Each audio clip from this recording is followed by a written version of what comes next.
tukatazama kile ambacho kimekuwa kikiendelea kwenye ligi yetu. Unajua tuna mada nyingi. Ndio. Kwenye ligi yetu mpaka sasa hivi tunavyozungumza, JKT ndo kacheza mechi nyingi sana, kacheza mechi 10. Kuna wengine wamecheza mechi 6, wengine wamecheza mechi 6 kama Young Africans, kuna wengine 5 kama Simba Sports Club, wengine wamecheza mechi 8 kama KMC. Sawa. As you are talking right now, nilikuwa najiuliza swali Hasani pamoja na Aloizi. Ilivyotoka seti ya waamuzi ambao watachezesha michuano ya AFCON nchini Morocco. Kwanza pale kwenye AFCON pale, sijajua Watanzania wanaingiaje kwenye michuano ya AFCON. Huko tutakuja tuzungumze. Sikuona jina la mwamuzi yoyote kutoka Tanzania. Of course nilijisikia vibaya kwa sababu huwa napenda kumuona Mtanzania mwenzangu kwenye TV. Nako katabia mimi. Sasa baadaye nimejipa muda wa kufikiria. Siku ya leo kipindi nimeamka asubuhi, nikaa napita mtandaoni nikakuta watu walivyokuwa wanalalamika kuhusiana na taarifa za bodi ya ligi. Ndio nikakumbuka taarifa ya mwamuzi wa Abdalla Mwinyi Mkuu kufungiwa kwenye mechi ya Simba dhidi ya Azam. Nikasema hebu ngoja nipite kwenye taarifa za bodi ya ligi zote, waamuzi ambao wamefungiwa. Mpaka sasa tuna waamuzi 5 ambao walishaondolewa kwenye mizunguko inayofuata. Unaweza kuzungumza neno moja tu kwamba wamefungiwa kwa muda, lakini baadaye watafanyaje? Watarejeshwa baada ya kutokuzingatia sheria 17 za mpira wa miguu kwenye mechi ambazo walipewa nafasi ya kuweza kuzisimamia.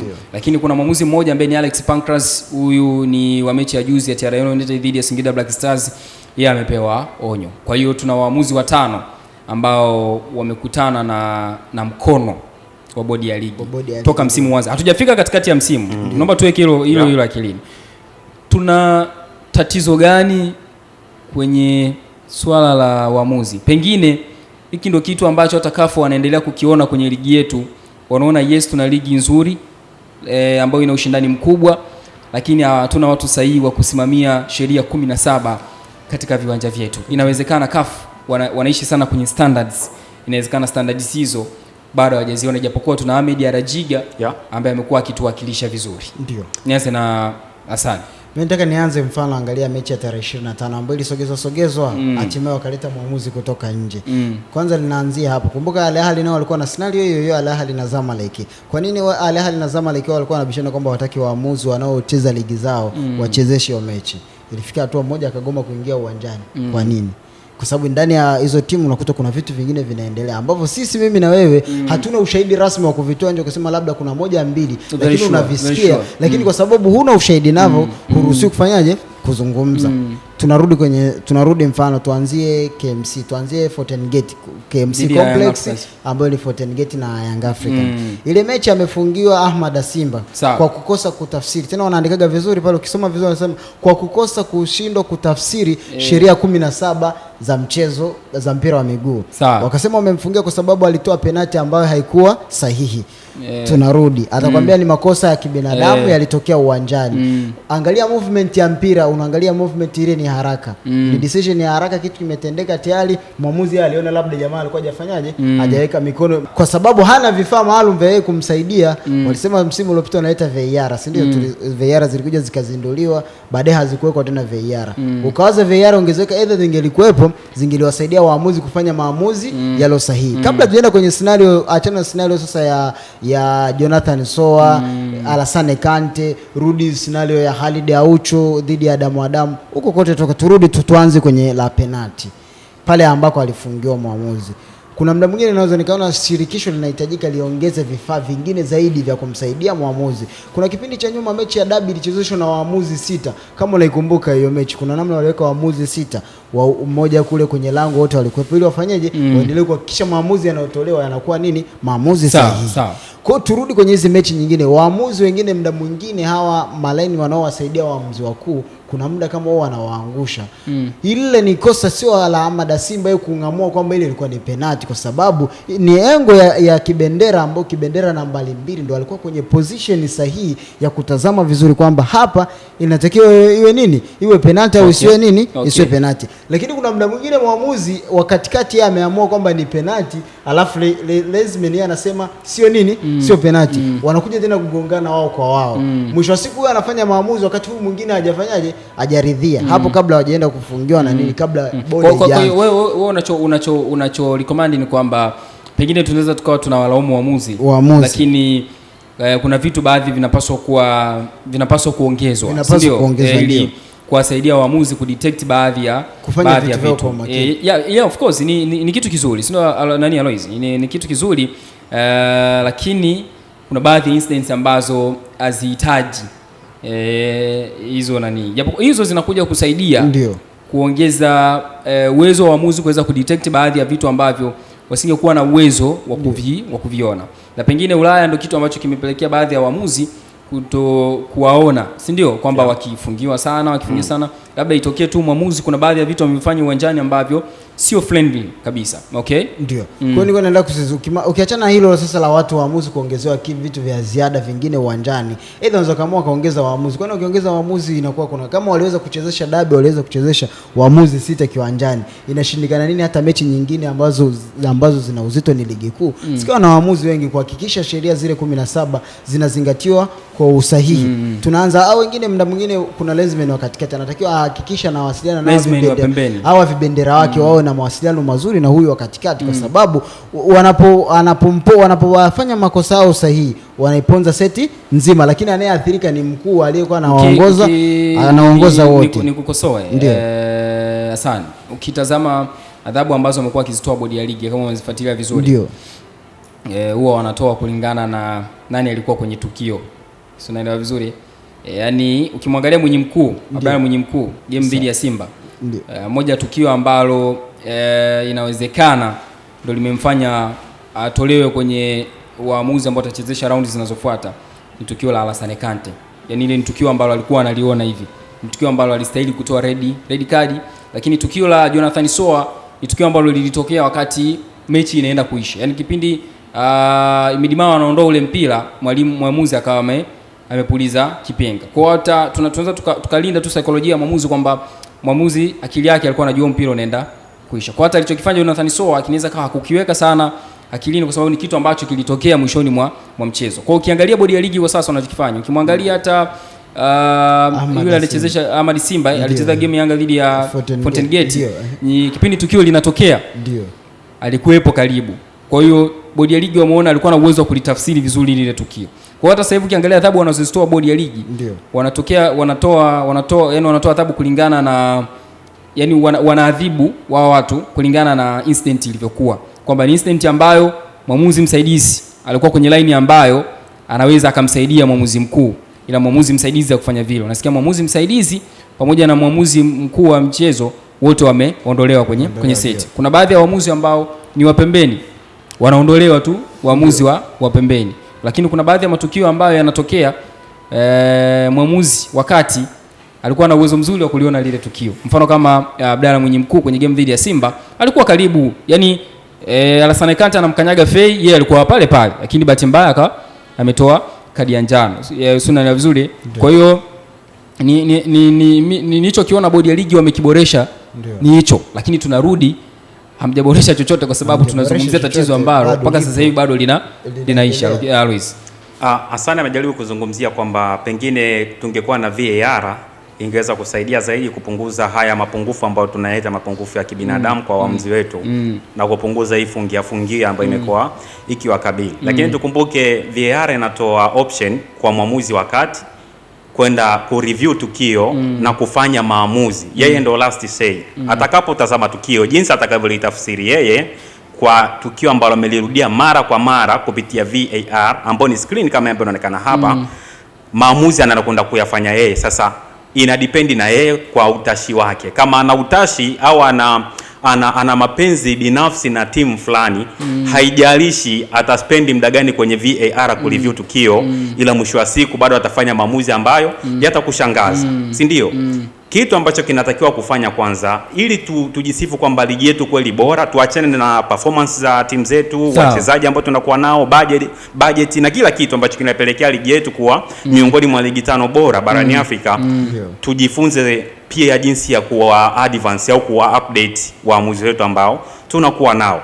Huwezi kusema tuna ligi bora ili hali watu ambao wanatumika mara nyingi kwa officiate michezo ya mashindano mbalimbali haswa ligi kuu wanakuwa ni waamuzi ambao kila siku wanaonekana kuwa na mapungufu, kuwa na kasoro kubwa kwenye utendaji wa kazi zao. Kila siku kipengele kinakuja kwamba wameshindwa kusimamia sheria 17 za soka. Hawa waamuzi wameenda kozi mpaka wanakuja kufika juu. Kuna wengine wanaanzia chini kabisa, wanaanza grassroots, wanapanda juu, wanapanda mpaka tunakuja kuwashuhudia ligi kuu. Ina maana ni waamuzi ambao wana ukomavu wa kutosha.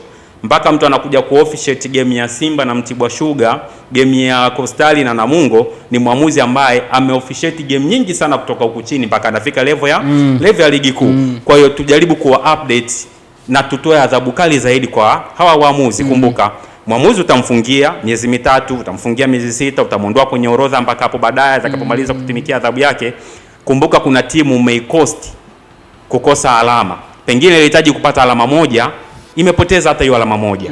Pengine ilipata kuondoka na alama 3, umeikosti hiyo timu. Hapo Alois, nakumbuka mimi niliwahi kutoa recommendation. Nasema hivi, pengine tunaziweka sasa mezani kwa sababu amegusa ambako niliwahi kupazungumza.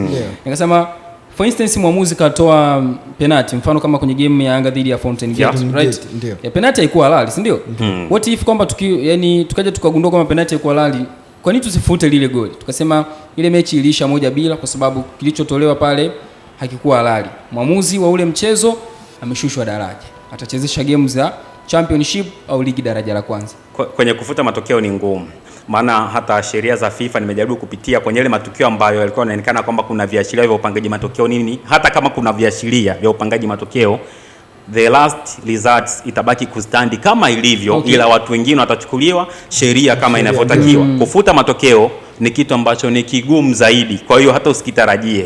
Yanga kashinda 1-0, kachukua alama zake 3, leo huyu mwambie unamuondolea alama 3. Sidhani kama itaeleweka. Alafu hizo alama 3 unampatia nani? Yaani tunampatia Fountain Gate ambaye hajashinda. Si ni goli walilofunga Yanga. Tunalifuta. Alafu mchezo unakuwa ni 0-0. Tunatafuta nani result kwa bwana ile game ile penalty mliopewa ile ilikuwa halali ile bila. Ulipozungumza hiyo ligi ingeishia mwanzoni tu. Ulipozungumza hicho kitu kanikumbusha kitu cha Fikrini Bakari, kama mnaikumbuka scenario. Simba alicheza mechi ya Kagera na Simba, alimchezesha, alikuwa na kadi ya njano, alikuwa na kadi za njano 2 kwa maana ya nyekundu hiyo. Nyekundu. Sasa ina maana alikuwa na kadi nyuma, ukose mchezo wa Simba.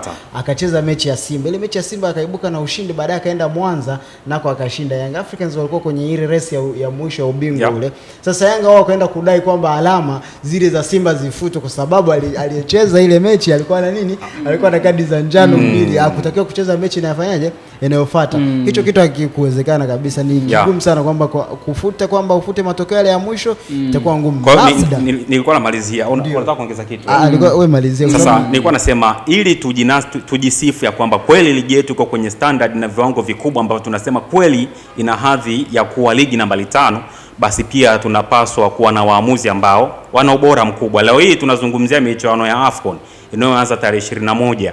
Hakuna mwamuzi yoyote aliyetoka Tanzania, si ndio? Lakini ndugu zetu Kenya wanaye mtu pale anaitwa Peter Waweru, yupo kwenye orodha. Sisi tuna mtu ambaye tunasema Ahmed Arajiga, ni mtu ambaye tunajisifia naye kwa siku za hivi karibuni au miezi hivi karibuni. Sijamuona sana akikumbana na maadhabu haya kuja kufungiwa, sije kuwekwa pembeni, hajakutana nayo. Na Arajiga tumemshuhudia kwenye baadhi ya michezo ya kimataifa, tumemshuhudia kiofficiate timu za taifa, tumeshuhudia kiofficiate mashindano ya ngazi za vilabu barani Afrika, michezo ya shirikisho pamoja na klabu bingwa. Huyo ni Ahmed Arajiga. Kwa ni miongoni mwa waamuzi ambao pengine pia tunaweza tukamtumia yeye kama case study. Kwa nini Arajiga yeye anaweza, anatimiza majukumu yake vizuri, anasimamia sheria 17 mchezoni vizuri pasipo shida? Hilo neno la Arajiga anaweza, kwa mashabiki wa Simba hawezi kukuelewa. Sasa hao ni mapenzi yao binafsi na tofauti zao ambazo wako nazo, ila mimi nazungumza kuweka vitu ambavyo ni fact mezani kwamba Ahmed Arajiga ni miongoni mwa waamuzi bora zaidi ambao tuko nao nchini Tanzania. Sio kwamba kuna nyakati ambao pia yeye anateleza, lakini amekuwa ameepukana zaidi na ya maadhabu ya kufungiwa na kusimamishwa na bodi ya ligi. Uwezi Florence ukanunua kitanda kizuri kabisa, maybe kimetengenezwa kwa madini ya dhahabu, kitanda hicho, lakini huna godoro. Sasa una umuhimu gani wa kutumia kitanda kile kizuri umenunua hakina godoro? Si bora ungenunua godoro ukaweka bila kitanda ukalala. Mara ya mwisho Ahmed Arajiga kufungiwa ilikuwa ni mechi aliochezesha Yanga dhidi ya Simba, Yanga dhidi ya Azam. Nakumbuka vizuri, Yanga alishinda chuma 3-2. Nakumbuka Lomalisa yani moja tukio ambalo liliwaumiza wengi ni Lomalisa kuchezea mpira uko ushatoka kwenye touch line pale. Ile alipiga cross I think. Alipiga cross jambo ambalo lipekea Rajiga kufungiwa miezi 3. Sasa since pale Rajiga aje kufungiwa tena. Yes, unaona, kwa hiyo kuna duration fulani ambayo imepita ndefu sana bila kukutana na lungu kama hilo. Sasa wengine wanashindwa wapi? Kwa nini matatizo yawe kila siku, kushindwa kutafsiri sheria 17 ambazo alikaa darasani akajifunza. Wewe umesoma mass communication, nimesoma mass communication, kasoma mass communication, si ndio?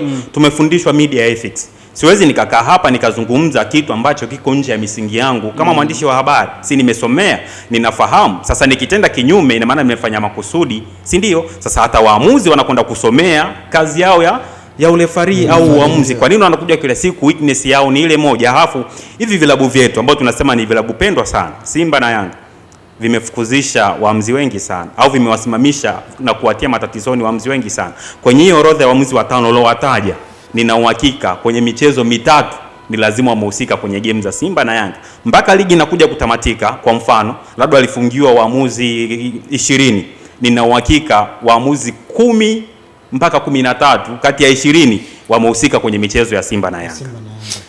Bwana mtazamaji wa Dar Sports, mimi ni Florence Renatus, wenzangu wanaendelea kujenga hoja hapa bwana. Tumekaa kama vile wana diplomasia fulani hivi. Watoto mjini wanasema unyama sana. Sawa Sasa tatizo ni nini? Teknolojia, fedha, ujuzi. Vitu vitatu. Mimi nimesema vitu vitatu. Mtu asilete hoja yake tofauti na vitatu zilizosema. Teknolojia. Kwa maana tuna uhaba wa VAR, tunahitaji VAR. Ndio ninachozungumzia. Tatizo ni teknolojia. Tatizo ni fedha, kwa maana ya malipo wanayolipwa labda hayatoshi. Naikumbuka ile game ya Mashujaa dhidi ya Simba. Naikumbuka yule mwamuzi bwana yule, siwezi kumsahau jina jamani. Sasa hivi tena nimemsahau. Yule mzee alikuwa na kipala yule sasa naye amefungiwa miezi 3, si ndio? Kipindi ligi inaisha alifungiwa. Kayoko naye aliwahi. Ramadhani Kayoko pia. Kefa Kayoko. Kefa Kayombo. Ramadhani Kayoko. Kefa Kayombo. Kuna Kefa Kayombo ndio. Yule baba yule, sijui kama TFF na bodi ya ligi watakuja kumrudisha tena na kupewa adhabu. Sasa tunarudi. Tatizo ni fedha. Au ulitaja fedha, teknolojia na nimezungumza vitu vitatu. Tatizo ni fedha. Naomba nianze na hichi kidole cha huko. Tatizo ni fedha, sababu ukianza na cha huko bara. Tatizo ni fedha, teknolojia au ujuzi. Wewe unataka kusema nini? Yaani mimi kwenye fedha, teknolojia na ujuzi. Vitatu vikaenda kwa pamoja. Vyote vitatu. Kwamba pengine sehemu teknolojia inatugharimu sana Tanzania katika ligi yetu. Hiyo ni uhalisia, haipingwi. Kwa sababu kuna makosa mengine mwamuzi anayafanya sio yeye ametaka kuyafanya, lakini imemlazimu kwa sababu hana kitu cha ziada. Yaani imetokea kwa sababu hana kitu cha ziada cha kung'amua lile tukio lilotokea uwanjani. Mfano la Jonathan Sopange, ilikuwepo VAR, unafikiri ingechukua muda wote pale anafanya maamuzi, lakini kwa sababu hakuliona ni tukio ambalo ni haraka zaidi. Unaweza kurudi kwenye, mimi nataka, kwa nini napenda sana kukaa kwenye scenario ya Fountain Gate na Yanga. Ile penalty ndio unaweza kukuta alikuwepo pale Ahmad Simba, si ndio? Lakini position yake haikumruhusu vizuri kuona, kwa sababu aidha kuna wachezaji takriban 3 mpaka 4 wanamziba yeye asione vizuri, vision yake inakuwa ni ndogo. Kwa hiyo ikawa ngumu yeye kulingamua lile tukio. Nikaamini kwamba Kibendera wake ndo alikuwa na jicho la karibu zaidi kungamua lile tukio. Kwa hiyo pale ilikuwepo kifaa pale kingesaidia kufanyaje kuondoa ule utata wote usitokee. Swala la nini? La teknolojia. Tunarudi kwenye swala la fedha. Hivi ushawahi kukaa ukajiuliza waamuzi wanalipwa shingapi kwenye mechi ambazo wanapewa kucheza? Na sidhani kama ni ajira rasmi kwamba turudi sio ajira rasmi. Kwa sababu mfano kama Uingereza, tunafuatilia soka la Uingereza, akina Michael Oliver, akina Taylor, akina nani, ni waamuzi ambao wao wana mshahara wao kwa mwezi.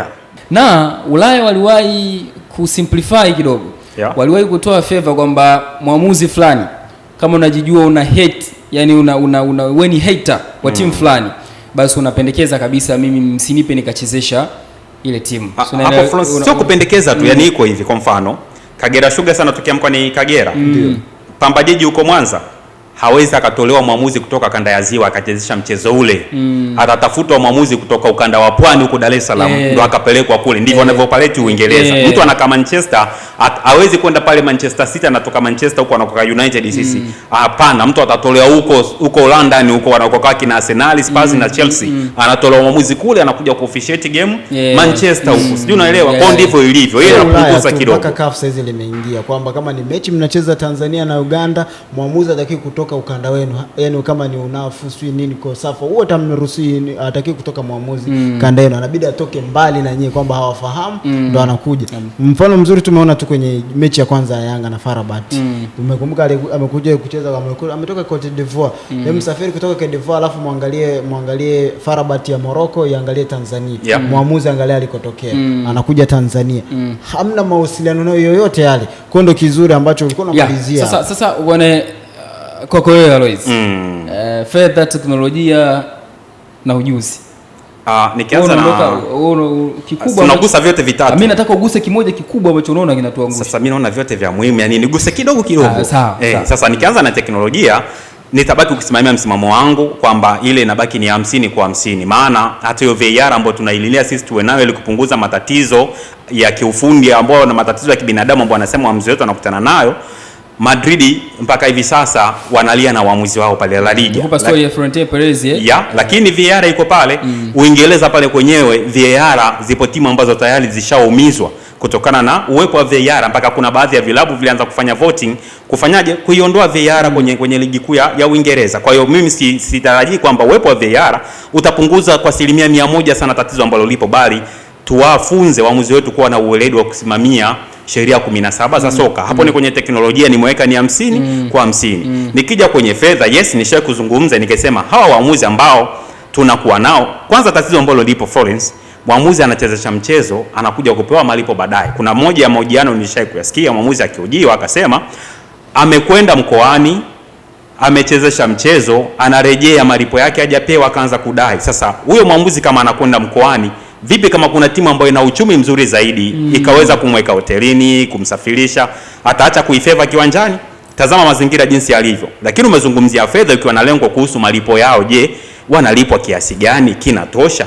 Pesa haijawahi kutosha, inategemea na binadamu mwenyewe huyo ana matamanio yake ni kiasi gani.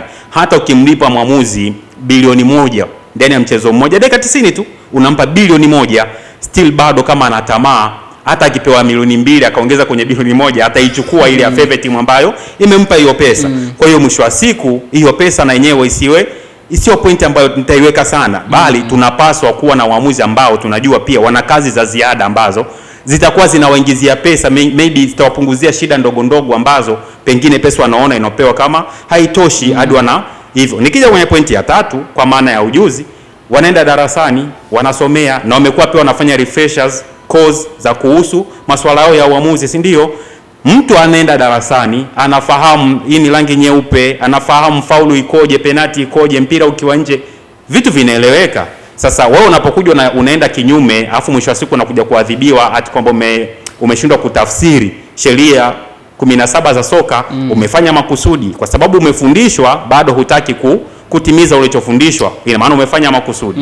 Bwana mtazamaji wa Rara Sports, tulikuwa tunatazama hiyo kuhusiana na waamuzi wetu ambao mpaka sasa hivi tunavyozungumza, timu kubwa ambayo imecheza mechi nyingi ni klabu ya JKT Tanzania ambayo imeshacheza takriban mechi 10, lakini timu zingine zimecheza 5 kama Simba, wengine 6 kama Young Africans, na Azam pia amecheza mechi 5 mnajua hiyo.